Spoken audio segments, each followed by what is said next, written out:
Hello दोस्तों, स्वागत है आप लोगों का यूट्यूब चैनल पे। तो आज हम लोग बात करेंगे दांत के बारे में, यानी मनुष्य के मुख में कितने दांत होते हैं, कितने प्रकार के होते हैं, या कितने बार उगते हैं और इसका कार्य क्या है। तो आज हम लोग सभी के बारी बारी से देखेंगे कि मनुष्य के मुख में दांत कितने होते हैं। मनुष्य के मुख में क्या होता है कि दो जबड़ा होता है, ऊपरी जबड़ा और निचली जबड़ा होता है। क्या होता है? दो जबड़ा होता है, ऊपरी जबड़ा और निचली जबड़ा होता है। और दोनों जबड़ा के बीच में क्या फंसा रहता है? दांत रहता है। क्या रहता है? दांत रहता है। तो एक वयस्क मनुष्य के मुंह में कुल 32 दांत होता है। एक वयस्क मनुष्य के मुंह में कुल कितने दांत होता है? 32 दांत होता है। वयस्क मतलब होता है युवा। और जो छोटा बच्चा होता है उसके मुंह में कितना दांत होता है? तो 20 दांत होता है। कितना दांत होता है? 20 दांत होता है। तो इस दांत को 4 भागों में बांटा गया। दांत को कितने भाग में बांटा गया है? 4 भाग में बांटा गया है।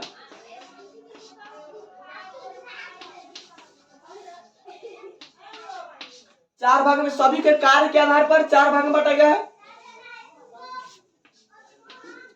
एक में होता है केनाइन, क्या होता है? और होता है मोलर। दांत कौन प्रकार का होता है? कुल दांत 32 को होता है और इसे कार्य के आधार पर कितने भागों में बांटा गया है? 4 भागों में बांटा गया है।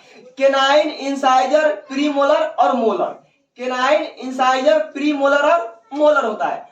केनाइन का काम क्या होता है? केनाइन क्या करता है? फाड़ता है। इंसाइजर क्या होता है? काटता है।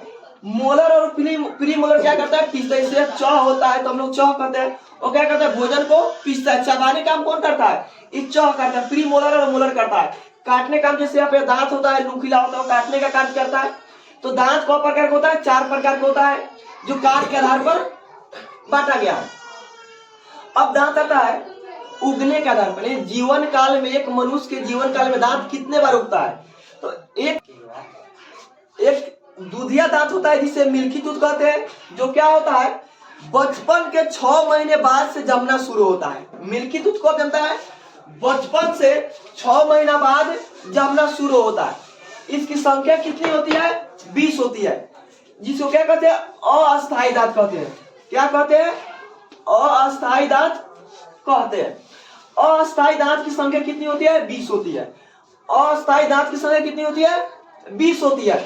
यह बचपन के 6 महीने बाद से जमना शुरू होता है। अब हम लोग पढ़ेंगे कि दांत का सूत्र क्या होता है। दांत निकालने का सूत्र क्या होता है, मतलब केनाइन कौन होगा, इंसाइजर कौन होगा, प्री मोलर कितना होगा और मोलर कितना होगा। तो अस्थायी दांत के लिए सूत्र होता है 2102। कितना होता है? 2102। अब ध्यान दीजिए, 2102 दांत कितने आधे जबड़े के लिए होता है। कितने के लिए होता है? आधे जबड़े के लिए होता है। तो जैसे पूरे जबड़े के निकालेंगे तो क्या करते हैं कि सभी को जोड़ दे। ध्यान दीजिए, ऊपरी जबड़े के लिए या निचली जबड़े के लिए, तो दोनों जबड़े में दांतों की संख्या होता है समान होता है। जितना ऊपरी जबड़े में रहता है, जितना निचली जबड़े में रहता है। तो क्या करेंगे? सभी को जोड़ देंगे। इसे पहला जोड़ देंगे और जोड़ने के बाद क्या करते हैं? 2 से गुना करते हैं। जिसे पहला होता है इंसाइजर। इंसाइजर ध्यान आई से सूचित कर रहा है। इंसाइजर की संख्या कितना होगा? 2 + 2 गुने 2 बराबर कितना होगा? 2 2 4, 4 दूनी कितना हो गया? 8। यानी इंसाइजर कितना हो गया? 8 होता है। केनाइन कितना होता है? तो केनाइन में 1 + 1 और गुने 2। 1 1 कितना हो जाएगा? 2 2 दूनी कितना हो गया? 4। प्रीमोलर कितना होगा? तो प्रीमोलर ध्यान दिए, बच्चा में नहीं होता है। बच्चा में प्रीमोलर नहीं होता है, क्योंकि 0 + 0 और 0 में किसी भी संख्या से गुना करके कितना हो जाएगा? 0 हो जाएगा। फिर देखिए मोलर कितना होगा? तो मोलर 2 2 जोड़ेंगे, 2 + 2 × 2 बराबर कितना हो गया? 8। ये क्या है? अस्थायी के लिए दांत सूत्र है 2102/2102, जिसमें इंसाइजर की संख्या कितना होता है? 8। केनाइन की संख्या कितना होता है? 4। प्रीमोलर की संख्या कितना होता है? 0 और मोलर की संख्या कितना होता है? 8।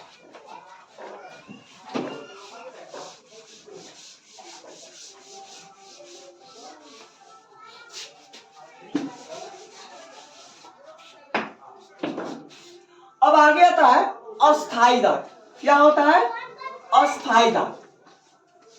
हम लोग देखे कि बचपन में जब कोई बच्चा का दांत टूटता है तो फिर उग जाता है, लेकिन जब वही बड़ा होता है और उसका दांत जब एक बार टूट जाता है तो फिर नहीं उगता है, उससे अस्थाई दांत कहते हैं। क्या कहते हैं? अस्थाई दांत कहते हैं। अस्थाई दांत की संख्या कितनी होती है? 32 है। अस्थाई दांत की संख्या कितनी होती है? 32 होती है। इसका सूत्र होता है 2123। क्या होता है? 2123। ध्यान दिए, अभी दंत फॉर्मूला है जो यह अस्थाई दांत के लिए होता है, और पहले वाला भी दंत फॉर्मूला तो क्या होता है? अस्थाई दांत, मिल्की टूथ के लिए होता है। तो इसमें क्या है? इंसाइजर कितना हो जाएगा? 2 2 4, 4 दूनी कितना हो जाएगा? 8। केनाइन कितना हो जाएगा? 1 1 2, और 2 में 2 से गुना करेंगे कितना हो जाएगा? 4। प्री मोलर कितना होगा? 2 2 4, और 4 दूनी कितना हो जाएगा? 8। प्री मोलर की संख्या कितना हो गया? 8। और मोलर कितना हो जाएगा? 3 3 6, और 6 में 2 से गुना करने कितना हो जाएगा? 12। कितना हो जाएगा? 12। तो ध्यान दीजिए, एक वयस्क मनुष्य में से युवा में कितना होता है? इंसाइजर 8 गो होता है, केनाइन कितना होता है? 4 गो होता है, प्री मोलर 8 गो, और मोलर कितना होता है? 12 गो। तो कुल दांत के बारे में इतना ही होता है। तो हम लोग आगे देखेंगे। फिर अगले वीडियो के लिए हमारे चैनल को सब्सक्राइब कीजिए, और अच्छा लग रहा है वीडियो तो दोस्तों के साथ में शेयर कीजिए। Thanks for watching.